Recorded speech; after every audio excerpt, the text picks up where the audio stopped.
حضرت ابو جعفر بن علی رحمتullah علیہ فرماتے ہیں کہ مجھے میرے والد نے 5 نصیحتیں کی ہیں اور یہ فرمایا ہے کہ 5 آدمیوں کے ساتھ نہ رہنا، نہ ان سے باتیں کرنا اور نہ راستے میں ان سے گفتگو کرنا۔ میں نے عرض کیا وہ 5 اشخاص کون سے ہیں؟ تو آپ نے فرمایا کہ پہلا فاسق کے ساتھ نہ اٹھنا بیٹھنا، اس لیے کہ وہ تجھے ایک لقمہ یا اس سے کم میں بھی فروخت کر دے گا۔ میں نے کہا ایک لقمہ سے کیا مراد ہے؟ وہ لقمہ کی طمع کرے گا پھر اس سے بھی محروم رہے گا۔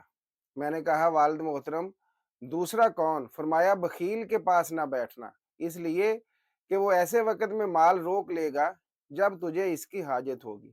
میں نے کہا تیسرا کون؟ فرمایا جھوٹے کے ساتھ میل ملاپ نہ رکھنا، اس لیے کہ وہ شراب کی طرح ہے، قریب کو دور اور دور کو قریب کر دیتا ہے۔ میں نے پوچھا چوتھا کون؟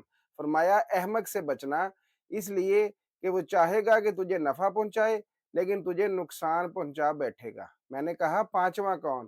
فرمایا رشتہ داری کا تعلق ختم اور قطع کرنے والوں کے ساتھ میل جول نہ رکھنا، کہ ایسے شخص کو میں نے کتاب اللہ میں 3 مقامات پر ملعون پایا ہے۔